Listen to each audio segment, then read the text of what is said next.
Buongiorno a tutti, oggi volevo condividere con voi qualche riflessione su un libro per ragazzi che mi è piaciuto molto, che ho letto da poco, ma che tutti sicuramente conoscete attraverso il film che hanno fatto molti anni fa alla televisione. Sto parlando di Matilde di Roald Dahl, storia per bambini, per ragazzi, ma in realtà indirizzata a tutti, soprattutto a noi adulti, perché questo libro celebra la lettura. Come disse lo stesso autore, scrivere è in un certo senso propaganda. Matilde, per esempio, è una smaccata propaganda per la lettura ed è proprio vero, cioè se noi volessimo convincere qualcuno che la lettura è importante, se volessimo in qualche modo spronare una persona restia alla lettura, appunto a prendere in mano un libro, ebbene sarebbe davvero importante consigliare questo libro. È vero anche che il professor D'Avenia dice sempre che i libri non si consigliano, ma si devono vivere, si devono condividere le emozioni che un libro ci ha suscitato durante la lettura. Ecco, è quello che voglio fare anch'io, trasmettervi quello che mi ha trasmesso, quello che mi ha suscitato.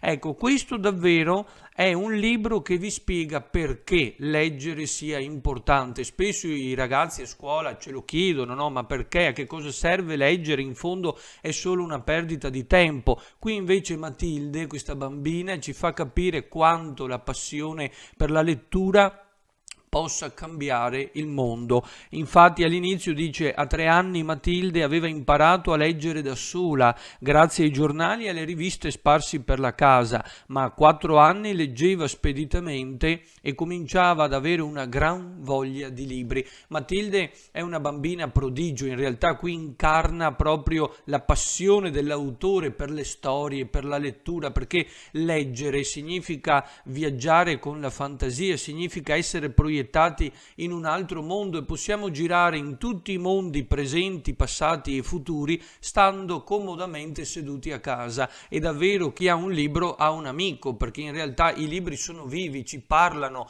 e ci dicono tantissime cose. Spesso le persone non sono né così intelligenti e né così amichevoli con noi, no? Spesso sono molto indifferenti. Ecco, qui Matilde è una bambina prodigio, perché a 3 anni sa già leggere e a 4 inizia ad andare tutti i giorni in biblioteca per leggere, e perché è affamata di lettura e soprattutto di conoscenza. Come non citare Dante: fatti non foste a viver come bruti, ma per seguir virtute e conoscenza. Ecco, ed è proprio così. Matilde è una bambina curiosa che ama la conoscenza, che desidera sapere, mentre i suoi genitori passano tutte le loro giornate tra il lavoro, il bingo e soprattutto la passione di famiglia, che è quella di guardare tutte le sere la televisione durante la cena. Quindi è davvero un romanzo attualissimo. Cosa fanno le famiglie alla sera? Si mettono lì, ognuna col suo cellulare o col proprio tablet, e non si guardano neanche in faccia. Non c'è più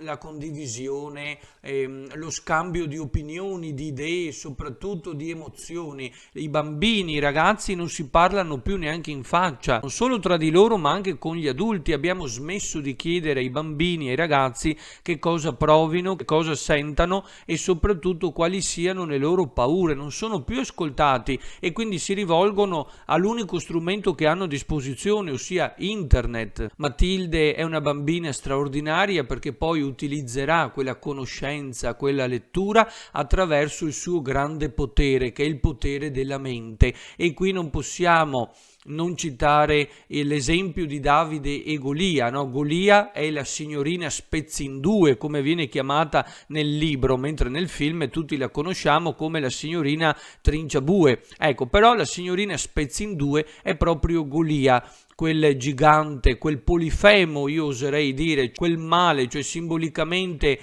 quel terrore, quelle paure che noi possediamo, quelle difficoltà che noi nella vita dobbiamo sconfiggere, che dobbiamo abbattere. È il gigante che noi dobbiamo accecare. Matilde invece è quel Davide, quella bambina semplice, mingherlina e inoffensiva, all'apparenza innocua, che in realtà cela un grandissimo potere, che è quello della ragione, che è quello dell'intelligenza, dell'intelligenza, della cultura, dell'educazione, quindi davvero l'educazione può salvare il mondo e deve cambiare il mondo, altrimenti diventa una sterile conoscenza di contenuti. Infatti, quando poi lei andrà a scuola, tutti i dispetti, tutte le marachelle che verranno compiute nei confronti della preside non saranno altro che dei disperati tentativi di abbattere il mostro, quindi di abbattere quel dolore, quella disperazione, quelle paure, quelle angosce anche per un futuro incerto da parte dei bambini, cioè proprio una lotta tra il mondo dei bambini e il mondo degli adulti. Matilde deve combattere il mostro sia in casa sia a scuola, i genitori da una parte e la scuola dall'altra. Naturalmente qui abbiamo anche una figura positiva,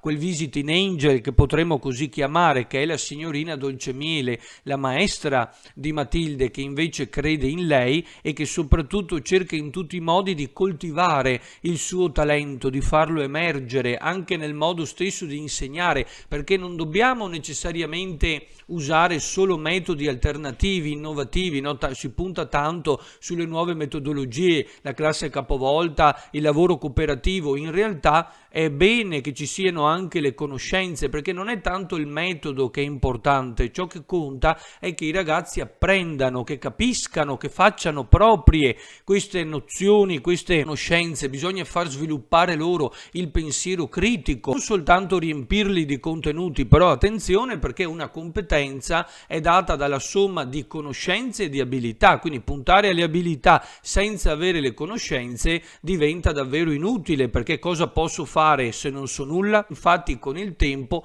Matilde riuscirà poi a controllare questo potere e a sconfiggere definitivamente la signorina Spezzindue. Quello che colpisce davvero è questa grande passione per i libri. Lei va da sola a 4 anni, quindi potrebbe essere rapita, potrebbe subire un incidente. Lei si reca alla biblioteca sfidando qualsiasi pericolo e tutti i giorni legge e divora libri uno dopo l'altro finché non ne resta nemmeno uno, e quindi deve iniziare poi a leggere i romanzi per i ragazzi e per gli adulti, che a lei piacciono tantissimo, che adora perché li considera dei veri e propri amici, delle persone. Gli autori diventano delle persone che trasmettono dei sentimenti, delle emozioni, ma soprattutto degli insegnamenti. E dall'altra parte invece ci sono i genitori che tentano in tutti i modi di soffocare questi talenti, perché la costringono a guardare la televisione, a guardare i famosi programmi spazzatura e soprattutto pensano soltanto al denaro, quindi al profitto, e ad imbrogliare la gente. Non solo un esempio negativo dal punto di vista dell'istruzione, ma anche dell'educazione, perché di fatto il padre, il signor Dal Verme, è anche un truffatore, perché vende auto usate che spesso però sono auto rubate, si approfitta delle persone per un proprio tornaconto personale. Matilde però è immune da tutto questo, perché lei riesce a rimanere in questa dimensione invece di educazione, di positività, di onestà soprattutto. Però il libro ci fa capire che in realtà la vera istruzione, la vera educazione non è data soltanto dalla lettura, dallo studio, che è fondamentale, vedete ci sono libri dappertutto, ma soprattutto anche dal nostro comportamento. Cioè io devo comportarmi in maniera onesta, non perché sia più stupido degli altri o semplicemente per timore di essere arrestato o di avere dei problemi, ma soprattutto perché vivo all'interno di una comunità. Cioè dobbiamo proprio cambiare punto di vista. Se ognuno di noi vivesse come se fosse l'unico essere vivente sulla terra, dopo non dobbiamo stupirci se le cose stanno andando in un certo modo, perché è la conseguenza inevitabile. Cioè dobbiamo smetterla di essere egoisti e di dire ma sì, tanto lo fanno tutti e allora lo faccio anch'io, perché non è questo l'insegnamento corretto. Perché ricordiamoci che i bambini, come ci viene detto anche nel romanzo, non imparano soltanto dalle parole dei grandi, ma soprattutto dal comportamento, perché Matilde lo dice più volte. Ma come? Dice, tu mi parli di onestà quando sei tu il primo che imbroglia la gente, quindi lei se ne rende conto, lei è proprio la voce della coscienza, la voce della verità. Matilde viene continuamente offesa, calunniata, ma soprattutto umiliata dai genitori che tentano in tutti i modi di spegnere, di soffocare quella passione, perché lei è diversa. Leggendo il libro lo noterete, lei è diversa, e ricordiamoci che quando una persona è diversa dagli altri, soprattutto quando vive in un ambiente dove è l'unica ad avere delle passioni o dei comportamenti diversi, sarà sempre additata come la normale, il diverso, l'estraneo. In lei c'è qualcosa di sbagliato, invece non è vero, perché ognuno di noi è unico, è prezioso, perché dentro di noi abbiamo qualcosa che ci contraddistingue dagli altri, ma è proprio quello che arricchisce poi la comunità, il mondo. Quindi lo dico a tutti voi, non lasciatevi ragazzi influenzare negativamente dalle parole degli altri, dovete farvele scivolare addosso. Quando ci sono questi commenti negativi non dovete darci peso, lo so che non è semplice, ma è quello che bisogna fare e che fa anche la stessa Matilde. Nonostante queste umiliazioni, Matilde va avanti lo stesso, si vendica nei confronti dei genitori. La cosa che la fa soffrire più di ogni altra e che non riesce a sopportare è l'ingiustizia, e qui di ingiustizie ce ne sono due: una a scuola, perché viene accusata di aver fatto qualcosa che in realtà non ha commesso, e dall'altro lato a casa, quando invece viene accusata appunto di essere anormale, di essere diversa, di far sentire quasi in colpa la famiglia, perché lei legge mentre loro sono molto stupidi, ignoranti e soprattutto indifferenti alla cultura, ma anche proprio alla conoscenza, al desiderio di elevarsi, no? Di conoscere, insomma. Ricordiamo Immanuel Kant: illuminismo è uscire dallo stato di ignoranza. Sapere aude, osa sapere, e chi non lo fa ovviamente deve dare la colpa soltanto a se stesso. Ecco,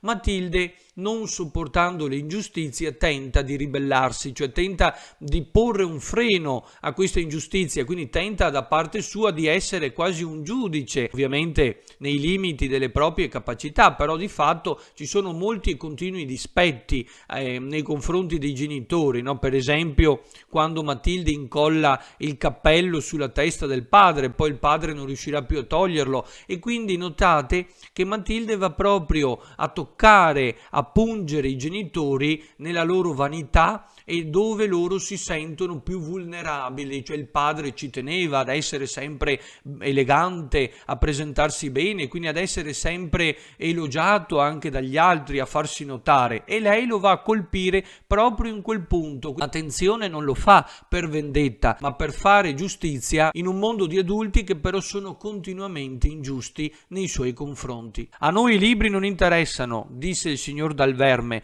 non ci si può guadagnare la vita standosene in poltrona a leggere, non ne teniamo in casa. Ecco, quindi un rifiuto proprio categorico nei confronti della cultura, adducendo come scusa sempre la solita frase, no? Sentita, trita e ritrita: non ci si guadagna nulla. Quindi quando una cosa sembra apparentemente inutile, allora deve essere eliminata, perché noi nella società del XXI secolo, dopo ben 2 rivoluzioni industriali, abbiamo ancora questa mentalità di cui non riusciamo a liberarci, da cui non possiamo sganciarci ancora, che è quella dell'utile. Se una cosa non mi serve, allora è inutile. Tutto deve avere una sua utilità, ma il problema è che poi lo facciamo anche con le persone: se non mi serve più la butto via, ed è sbagliatissimo. Come per il latino, a che cosa mi serve? A niente, è una lingua morta, e quindi la elimino. Scelgo degli indirizzi dove il latino non ci sia. Perché? Perché è la strada più facile, quando in realtà grazie al latino si impara a leggere, a scrivere, a conoscere in maniera approfondita la lingua italiana, a comprendere l'etimologia delle parole, e soprattutto aiuta quando una persona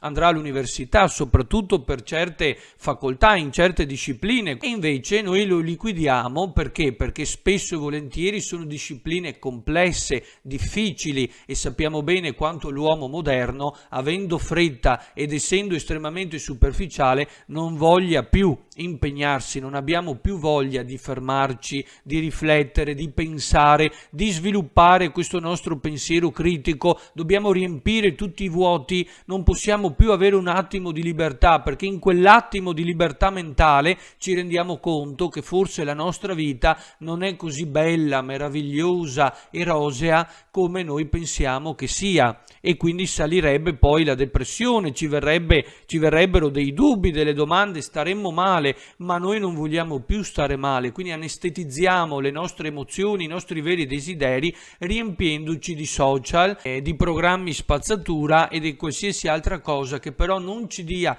il tempo di pensare. La signorina Dolcemiele e la direttrice Spezzi in Due naturalmente rappresentano due modelli antitetici di insegnamento. L'una costruisce muri e quindi è chiusa nel suo mondo, soprattutto superficiale, da persona molto anche ignorante, l'altra invece costruisce dei ponti, cioè cerca in tutti i modi di far sviluppare queste abilità che sono innate nei ragazzi. Poi certo le conoscenze sono indispensabili, non commettiamo l'errore di puntare tutto sulla metodologia eliminando le conoscenze. Attenzione che le prove invalsi, le ultime soprattutto, stanno dicendo che i nostri ragazzi non riescono più a comprendere un testo scritto, non sanno più capire proprio che cosa ci sia scritto in un testo, non riescono più a fare i calcoli anche complessi, e quindi ci sono delle carenze molto gravi nella società di oggi. Quindi dobbiamo recuperare le conoscenze, non certo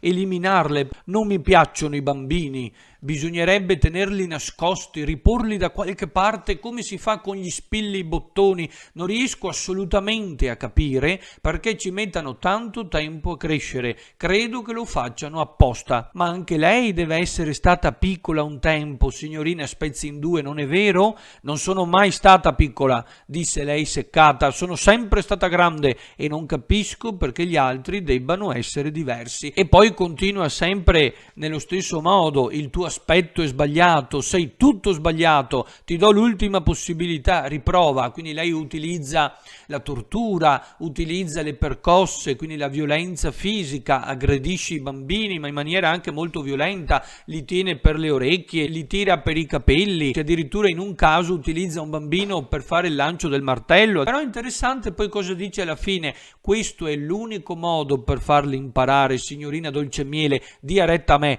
cantare non è sufficiente, bisogna piantargliele in testa le cose. Non c'è nulla di più efficace di un trattamento del genere per aiutarli a ricordare, favorisce la concentrazione. Cioè lei non conosce altri modi di insegnamento, ce n'è uno solo che è il suo. Lei non si mette mai in discussione, non tollera le critiche e le osservazioni. Attenzione, anche le critiche, quelle costruttive, non significa offendere un insegnante, però magari fargli notare che alcune cose non sono chiare, che magari un metodo non è sufficiente oppure non è quello corretto per capire quel particolare argomento. E quindi il vero insegnante è colui che accetta anche la critica e che si mette continuamente in discussione, che riflette sul proprio operato, altrimenti non servirebbe a nulla. Cioè non possiamo rimanere immobili mentre i tempi corrono e soprattutto cambiano nel corso del tempo. Però attenzione anche a non commettere l'errore di voler eliminare delle materie o degli argomenti soltanto perché sembrano inutili oppure perché non sono semplici da comprendere, perché anche quello sarebbe un crimine altrettanto grave.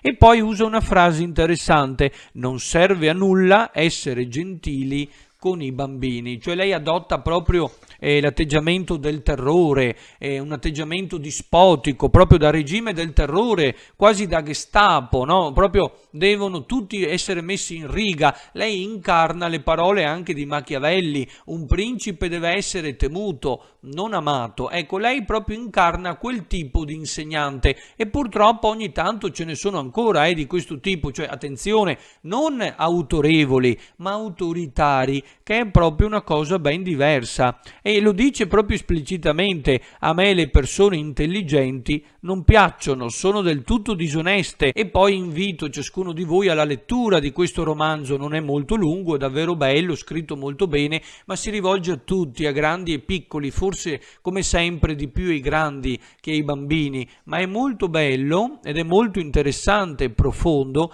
perché qualsiasi cosa io possa dire non gli rende giustizia.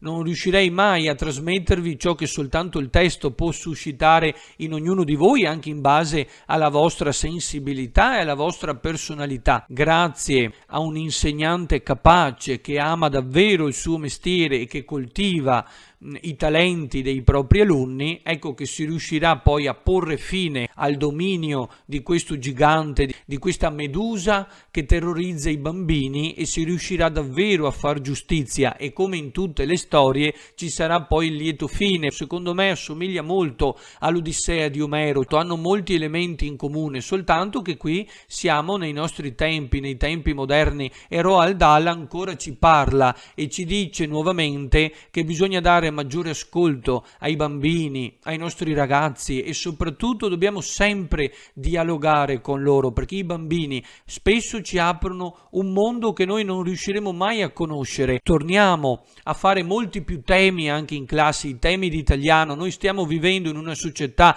in un ministero che ci porta verso delle prove standardizzate, verso il mondo anglosassone, americano, dove tutto deve essere standardizzato, tutto deve essere ridotto a un punteggio freddo e glaciale, dove non ci deve cioè più essere la componente soggettiva, perché diventa difficile, no? Dal punto di vista della valutazione non è semplice valutare un testo soggettivo, perché magari c'è l'insegnante che potrebbe dare quel mezzo voto in più o in meno, ma non importa. Quello che importa è ascoltare i nostri bambini. Se io riduco tutto a una comprensione del testo o semplicemente a una verifica a punti, come posso conoscerli se non li facciamo parlare? Il loro mondo rimane chiuso dentro di loro, e poi potremmo anche ritrovarci con dei bambini con dei gravi disagi, con dei grandi problemi che però non riescono a risolvere perché non trovano in nessuno un aiuto, una guida sicura. Quello che manca oggi ai bambini, lo vediamo tutti i giorni a scuola,